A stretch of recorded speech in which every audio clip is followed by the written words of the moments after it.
Hello Booktube, j'espère que vous allez bien. Aujourd'hui, on se retrouve pour une romance Amber Falls de Alyssa Garnier des éditions Nox. Alors, Amber Falls, c'est une petite ville aux États-Unis où habite une jeune fille du nom de July Murray. Alors, July, c'est une Irlandaise du côté de sa mère et de sa grand-mère. Il n'y a pas de père dans leur famille. C'est en mode une famille qui a des enfants, mais qui ne croit pas à l'institution du mariage, quoi. Et au fait, le nom de sa grand-mère, c'est May. Le nom de sa mère, c'est June. Et son nom à elle, c'est July. Vous l'aurez compris, elles ont toutes des noms de mois, quoi. Et je pense qu'on attend d'elle qu'elle appelle son enfant Auguste, ou un truc comme ça. Genre pour août.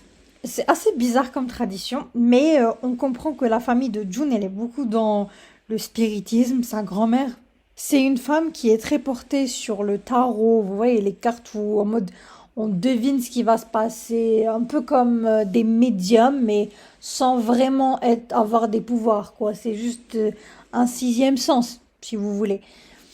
D'ailleurs, la première fois qu'elle a rencontré June, le love interest de ce livret Tate, sa grand-mère était la première à lui dire: je pense que vous êtes faits l'un pour l'autre, j'ai un bon feeling. Et effectivement, depuis qu'ils sont petits, July et Tate, ils se sont rencontrés dans des circonstances un peu à part. Tate, il venait de déménager et il était complètement paumé parce que clairement, il a laissé tout le monde, ses potes, sa vraie vie et il déménage dans une ville où il ne connaît personne. Et il était à peu près à l'âge de July, genre il a un an de plus qu'elle, je crois qu'il avait 8 ans ou 7 ans et elle, elle a un an de moins que lui. Et quand il s'est retrouvé dans cette nouvelle ville, il a eu une crise de panique. Il voulait pas rentrer chez lui avec ses parents et ses frères. Du coup, il s'est enfui et il a mémorisé là où vivait sa grand-mère. Et il est parti rendre visite à sa grand-mère. Et sa grand-mère, c'est la voisine de July et de sa mère et sa grand-mère à elle. Elles vivent dans une maison pas très loin. Qui s'appelle... euh, qui s'appelle je me souviens plus du nom de la baraque de la mère et de la grand-mère, mais en gros, c'est une espèce de maison immense où elles vivent parce qu'ils étaient très fortunés du côté de son arrière-grand-mère. Elle est débarquée aux États-Unis alors que, comme je l'ai dit, elle est d'origine irlandaise et elle a fait fortune aux États-Unis. C'est sa grand-mère qui a hérité de la grosse baraque. Donc voilà. July, elle était dans cette baraque, pour elle c'était un jour normal, et dès qu'elle sort, elle voit Tate en panique, genre il cherche sa grand-mère Amelia, elle est où, elle est où? Et July, quand elle voit sa détresse avec sa mère, elle comprend que les parents vont venir, elle l'emmène en bateau pour voir sa grand-mère, parce que c'est une espèce de ville où tu as des ports à côté de chez toi. Et du coup, elle l'a kidnappé, si vous voulez, mais kidnapping pour sauver Tate de ses parents, parce que ses parents, dans tout le bouquin, on apprend qu'ils sont vraiment très stricts. Mais pas le strict en mode je veux le bien de mes enfants, le strict en mode tu les étouffes, au fait. Ils sont dans la même maison, c'est une famille, mais ils n'ont rien d'une famille en vrai. Ils font tout pour maintenir les apparences, mais personne ne se connaît vraiment, personne ne s'intéresse à personne. Voilà quoi, c'est des étrangers qui vivent sous le même toit et qui font semblant d'être une famille, ce qui a beaucoup affecté Tate et c'est pour ça qu'il voulait pas déménager, il voulait rester avec ses potes là où il était bien. Contrairement à là où son père va être pasteur dans l'église, où il sera obligé de faire bonne figure parce que c'est une petite ville où tout le monde se connaît, tout le monde sait tout sur tout le monde, donc c'est impossible de cacher des trucs. Et voilà quoi, c'est comme ça que commence le livre. De fil en aiguille, July et Tate, ils vont devenir amis parce que cette pige, pas moyen qu'il y ait une romance, hein. Malade. Bref, ils sont dans la même école primaire. Et ils se voient souvent, ils ont tout le temps des pâtisseries, ils vont souvent chez July pour faire des pâtisseries ensemble. C'est franchement l'amour amical, quoi. Ça commence à être les besties de tous les temps. Et July, elle confie à Tate que son rêve plus grand, c'est d'ouvrir sa propre pâtisserie, son propre café, et de faire ses propres trucs et de les vendre. C'est vraiment un truc qu'elle sait qu'elle veut faire. Et lui, il est toujours admiratif et amoureux d'elle, hein. Franchement, il est tombé amoureux d'elle dès qu'il a vu ses yeux bicolores avec ses beaux cheveux noirs. Le mec, ça y est. Elle, ça a été un peu plus long. Elle, à l'école primaire, malheureusement, vu les antécédents de sa famille, le tarot et tout, bien sûr, elles sont voir comme les sorcières du village, je mets beaucoup de guillemets, et elle se fait bully. C'est la mode de se faire bully quand on est différent, apparemment, parce que, voilà, sa famille, elle n'est pas comme les autres, et ben, les gens préfèrent se rallier avec ce qu'ils connaissent plutôt que d'accepter ce qu'ils ne connaissent pas, alors que je trouve ça dégueulasse, franchement. Les trucs qu'ils font à la pauvre July.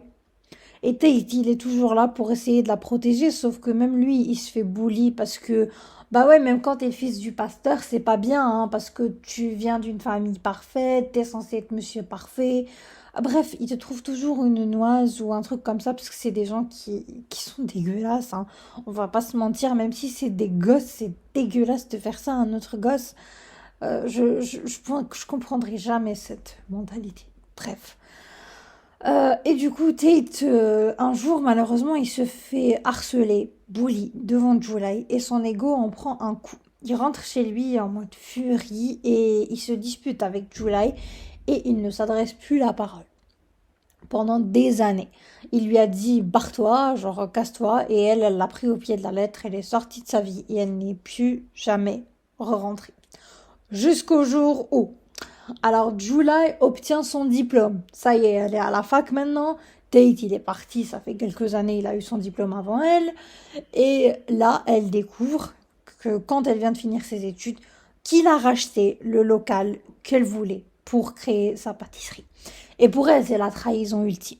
Tate vient de la poignarder en pleine poitrine, dans le dos, tout ce que vous voulez. Elle le voit comme l'ennemi numéro un, elle le déteste, elle ne veut plus jamais le voir. Il ne s'adresse pas à la parole pendant d'autres années, maintenant qu'il est revenu. Genre c'était l'occasion pour eux de se rabibocher, mais non, c'est encore pire qu'avant. Du coup, elle ne renonce pas à son rêve. Et ce que lui proposent sa mère et sa grand-mère, comme je vous l'ai dit, sa grand-mère, elle a un business de tarot. En gros, elle lit les cartes pour les gens et elle leur dit leur avenir. Sa mère, je crois qu'elle est masseuse ou un truc comme ça. Enfin, elles sont toutes dans le même bâtiment, elles ont un business chacune. Et Julia, du coup, elle va ouvrir au sous-sol une pâtisserie avec des tables pour boire le café et une terrasse et tout ça. Et chacune a son truc. Genre, ils peuvent faire une séance de tarot chez sa grand-mère, ensuite se faire masser chez sa mère et descendre chez Julia l'après-midi pour prendre un café avec des bonnes pâtisseries. Voilà. Pendant des années, ça se passe comme ça. Jusqu'au jour où Tate, il décide de emménager dans un des appartements de sa grand-mère. Et devinez qui est sa voisine de palier, July. Elle a l'appartement vraiment qui est en face de Tate. Ils partagent même un mur qu'il a eu la brillante idée d'aller refaire ou je sais pas quoi. Il a donné un coup dans le mur et là il y a un trou qui limite lie la chambre de July à celle de Tate. Elle est au bout de sa vie. Elle le veut pas vraiment, elle le veut pas, elle le déteste. Et de fil en aiguille, ils vont continuer à s'envoyer des pics jusqu'à ce qu'ils lui disent July, c'est toi qui as emménagé la première dans la maison de ma grand-mère. Et il a un petit surnom très sympa pour elle, c'est Moonlight. En gros, pour ceux qui gèrent pas l'anglais, ça veut dire lumière de la lune. Je sais, ça sonne beaucoup mieux en anglais. Anyway, donc voilà, leur guéguerre est toujours d'actualité, ils se supportent toujours pas. En parallèle, on va apprendre que July, elle a des problèmes d'argent. Vous voyez le truc qu'elle a installé, je vous avais dit qu'elle avait son propre business, sa pâtisserie qu'elle avait installé, le Coven, dans le même bâtiment que sa mère et sa grand-mère. Alors ce business-là, pour le faire, elle a dû emprunter de l'argent à la banque. Et elle doit encore beaucoup d'argent à la banque. Elle n'a pas réglé toutes ses dettes.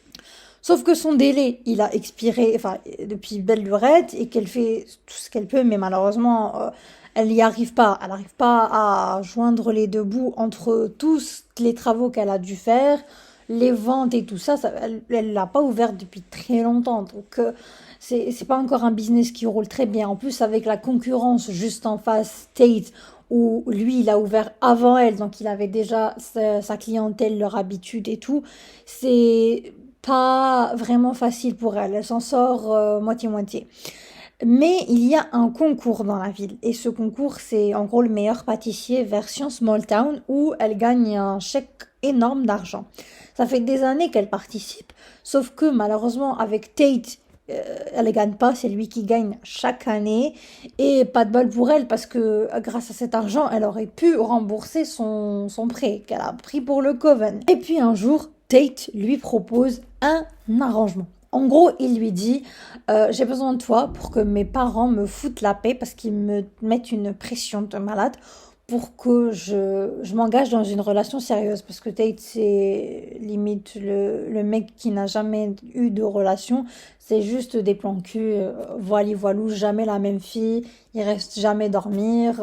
C'est clair, net et précis. Et ses parents, ils veulent pas ça. Ils veulent une belle fille. Comme je vous ai dit, son père il est pasteur. Ils s'attendent à ce que leur image soit lisse. Voilà. Et lui, il veut juste qu'il lui lâche la grappe. Et du coup, il propose à July d'être sa fausse petite amie.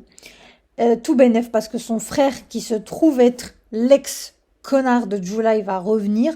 Donc, d'une pierre deux coups, il va faire en sorte que son frère soit vénère parce qu'il sort avec son ex. Et il va faire en sorte que ses parents lui lâchent un petit peu la grappe par rapport à cette histoire. En contrepartie, ce qu'il va faire pour elle, c'est qu'il va renoncer au concours pour qu'elle puisse rembourser tous ses prêts contractés à la banque. Pour elle, c'est une aubaine, elle accepte et ils font leur fausse relation.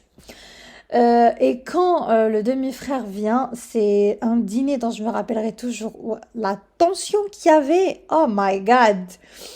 C'était drôle, c'était vraiment drôle et en même temps c'était très très gênant. Faut savoir que Tate il est pas fils unique, je vous ai dit qu'il avait un frère qui était l'ex de July et il a un autre frère aîné qui lui il est chiropracteur. Il travaille aussi dans leur ville, la Amber Falls, et ça se passe très bien pour lui. Il s'en sort bien quoi. Même Tate, lui, sa pâtisserie, c'est vraiment un succès. Mais par contre, pour leurs parents, malheureusement, le chouchou, celui qui a réussi toute sa vie, c'est le petit dernier Ashton qui va devenir médecin, pédiatre, voilou. Il le voit comme si c'était un saint, une figure de proue, quoi. Lui, c'est le best of the best. Alors que en vrai, on va apprendre des trucs sur Ashton, notamment comment il a largué July après des années à être amis, ensuite des années à être ensemble en tant que couple, juste parce qu'il voulait se taper toute sa fac. Bref, on va savoir aussi plein de trucs qu'il a fait à Tate qui étaient dégueulasses. Genre, t'imagines le frère qui appelle ses parents et qui va venir cafeter sur tout ce qu'a fait son grand frère juste pour le faire chier parce qu'il sait que leurs parents ne vont pas laisser passer et qu'ils vont Bref, le traiter de tous les noms, lui faire regretter d'être né dans cette famille, l'envoyer dans sa chambre, le punir, aller jusqu'à faire en sorte que son frère soit privé d'aller à son propre bal de promo, juste parce qu'il a dit qu'il avait un costume, alors qu'il n'avait pas trouvé celui qu'il voulait, donc il voulait attendre peut-être la dernière minute et aller voir un truc qui lui plaisait. Et quand son père a appris qu'il lui a menti, oh péché, ben voilà, il est enfermé dans sa chambre pour le reste du week-end, alors que c'est son bal de promo. Vous voyez, c'est vraiment la famille toxique. Et du coup, dans tout ce bordel, il y a July et il y a Tate qui vont bien sûr finir par développer des sentiments l'un l'autre, finir par laisser tomber les barrières. Mais oh mon Dieu, que ça prend du temps. Alors au début, je vais pas vous mentir, j'ai même fait un post Instagram dessus, j'ai un peu décroché parce que je trouvais le début trop long. La lecture a été longue et je trouvais que la dynamique, elle mettait trop de temps à se mettre en place. Pour arriver au fake dating, je pense que j'ai lu plus de la moitié du livre. Vous voyez, c'était trop long pour ce que c'était. Une romance contemporaine classique avec un soupçon de magie. La moitié du bouquin juste pour avoir l'histoire, en vrai, ce qui va se passer entre eux, c'est long. On va pas se mentir, c'est très très très long. Et du coup, moi j'ai un peu décroché quand je lisais. Mais j'ai vu qu'il y avait le livre en audio. Du coup, j'ai tenté ma chance et je me suis dit, peut-être qu'en audio ça le fera. Et effectivement, en audio, j'ai bien mieux kiffé que quand je l'ai lu en papier. Parce que, enfin, version numérique. Parce que version numérique, j'ai trouvé que c'était long. Mais version audio, en mode j'étais en train de faire la cuisine et tout ça, me préparer à manger en parallèle, ça passe. Surtout que July, c'est quelqu'un qu'on aime de prime abord. C'est pas une femme qui se laisse faire, c'est une badass. J'ai aimé ça chez elle. Mais en même temps, elle a beaucoup d'ego, en fait. Voilà, même Tate, normalement, c'est un problème d'ego. Ils osent pas passer l'étape du je laisse tomber mes barrières, mais quand ils le font, c'est trop mimi. Et surtout l'histoire du premier baiser qu'ils ont eu, c'était très bien trouvé de la part de l'autrice. J'ai grave kiffé comment elle a détourné ça. Et July, c'est vraiment la fille qui a énormément de fierté et qui vient d'une famille qui s'en est toujours sortie toute seule, en fait. Elles se sont toujours débrouillées et elle veut pas être l'échec de sa famille. C'est pour ça qu'elle ne demande pas de l'argent à sa grand-mère, alors que comme je vous l'ai dit, elle a beaucoup d'argent parce qu'elle a hérité une fortune grâce à ses ancêtres qui ont réussi dans le business de la bière ou je sais plus ce qu'ils avaient. Et voilà quoi, elle a dit à personne qu'elle avait des problèmes d'argent. Sa mère et sa grand-mère ne sont pas au courant. Et c'est pour ça qu'elle a accepté l'accord de Tate. Sinon, elle avait d'autres options. Voilà quoi, c'est une bonne romance contemporaine. Ça se laisse écouter. C'était sympa, mais sans plus. Vous voyez, j'ai pas eu ce frisson en mode oh j'adore. Non, c'était sympa, mais est-ce que j'ai envie de lire la suite Willow Lake? Je vous avoue que je pensais que oui, parce que je croyais qu'elle allait prendre le frère aîné de Tate et la meilleure pote de, comment ça s'appelle, July. Mais quand j'ai vu que c'était un autre truc, je me suis dit, ouais, je pense que je vais en rester là pour Umber Falls. Ça veut pas dire que c'est pas une bonne romance, ça veut pas dire que vous n'allez pas à super aimer. C'est juste mon opinion. Je respecte les vôtres. Si vous adorez ce livre, si ça a été un coup de cœur, ben, j'en suis ravie pour vous. C'est le but de cette chaîne. En ce qui concerne mes citations préférées, on a Je ne lui avouerai jamais, mais ce matin-là, face à ses cheveux virevoltants, à son sourire rayonnant, je tombe amoureux d'elle, pas comme un stupide crush, mais de manière profonde et inébranlable. Comment est-ce que j'ai pu ne pas le comprendre plus tôt? Lui et moi, c'est comme une évidence. Comme on sait que la lune succédera au soleil, il est la lune de mon ciel. Cette présence qui illumine même les nuits les plus sombres. Ah, une fois qu'il tombe amoureux, c'est trop mimi. Franchement, une fois que ça y est, l'ego, les barrières et tout ce qui mettait entre eux est tombé, les vérités sont tombées parce qu'on va apprendre beaucoup de choses par rapport au connard de frère de Tate, Ashter, bref, lui, l'ex de July, qui a fait en sorte que Tate et July se détestent alors que en vrai, il n'y avait rien du tout. Et il y a aussi un petit truc à la fin, attention spoiler alert que j'ai pas compris, le fait que Tate a ouvert une pâtisserie en face d'elle alors que c'était lui son premier baiser et qu'elle était très déçue, que après que lui il sait que c'est elle qui l'a embrassé, il a quand même ouvert cette pâtisserie là. Ça j'ai pas très bien compris. En quoi ça change le fait que tu étais avec lui physiquement, que tu es tombée amoureuse de lui et que maintenant c'est la persona non grata parce qu'il a ouvert sa pâtisserie en face de la tienne parce qu'il t'a embrassé il y a des années et que tu savais même pas que c'était lui au fait. Tu pensais que c'était son frère. Donc pourquoi pas ouvrir une pâtisserie? Ça par contre j'ai trouvé que l'autrice aurait pu faire une meilleure fin. Ce n'est que mon opinion, bien sûr. C'est pour ça que je vous ai dit que j'avais pas. C'était pas un coup de cœur parce que je trouvais qu'il y avait des trucs qu'elle aurait pu faire autrement. Moi, j'aurais pas choisi de les faire comme ça, personnellement, mais je respecte sa vision. et je trouve qu'elle s'en est bien sortie quand même. J'ai grave aimé. Et mon autre point négatif, c'est que perso, moi j'aime les épilogues longs. J'aime bien savoir dans 10, 20, même 40 ans, qu'est-ce que sont devenus nos personnages. Et quand j'ai un épilogue en mode prochain Noël et ça y est, toute la famille est rabibochée, ça, je l'avais compris. Mais j'aime bien, personnellement, avoir une vision plus longue des personnages et savoir ce qui s'est passé. Du coup, voilà pour cette vidéo. J'espère qu'elle vous aura plu. N'oubliez surtout pas de liker et de vous abonner si ce n'est pas encore fait. Merci beaucoup à ceux qui le font. Sur ce, je vous laisse. Je vous souhaite un excellent jeudi. Surtout, laissez-moi un commentaire pour me dire ce que vous en avez pensé. Ciao!